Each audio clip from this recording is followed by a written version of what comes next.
প্রথম তো নমস্কার এবং সালাম জানাচ্ছি সকলকে। দেখুন, রমজান মাস আমাদের ভারতবর্ষ ধর্মনিরপেক্ষ দেশ। সব ধর্মের মানুষ সব ধর্মীয় অনুষ্ঠান একসঙ্গে পালন করে। সেক্ষেত্রে যে 12 মাস, আমাদের 12 মাসে, বছরে যে 12 মাস থাকে তার মধ্যে একটা মাস খুবই ইসলাম ধর্মের গুরুত্বপূর্ণ দিন।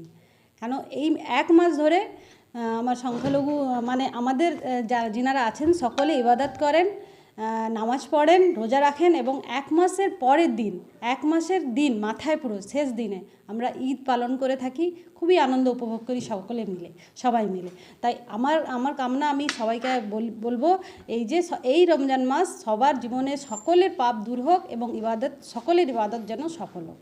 আপনি একদিকে পঞ্চায়েত সমিতির সভাপতি, আবার রমজান মাস করছেন, সেক্ষেত্রে কি অনেকটা অসুবিধার মধ্যে পড়েন আপনি? কিছু অসুবিধা নেই। আমাকে যেনারা আশীর্বাদ দিয়ে এখানে বসিয়েছেন, সাধারণ মানুষ সকলের জন্য আমি কাজ করছি, সকলে খুশি হয়ে কাজ করছি এবং আমার যেটা ধর্মর দিক থেকে আমি আমার ধর্ম নিরপেক্ষ বজায় রেখেছি। রমজান মাসে আমরা সমস্ত মুসলিম পরিবার, ভাই বোন সকলকেই আমরা পঞ্চায়েত সমিতির পক্ষ থেকে রমজান মাসের আন্তরিক শুভেচ্ছা জানাই।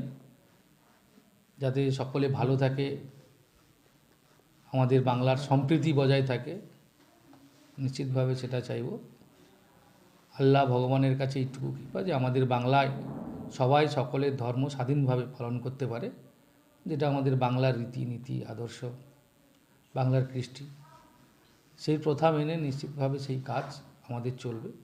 এই রমজান মাস পুরো মাস ভরে যাতে তাদের কাজকর্মর ক্ষেত্রে কোনো অসুবিধা না হয়, নিশ্চিতভাবে আমরা পঞ্চায়েত সমিতির পক্ষ থেকে দেখব। অবশ্যই তাদের পাশে থাকব যাতে তারা খুব ভালোভাবে এই রমজান মাস পালন করতে পারে, এক মাস ধরে পালন করবে, যাতে ভালোভাবে পালন করে, এটা আমাদের কাছে এইটুকু বার্তা থাকবে।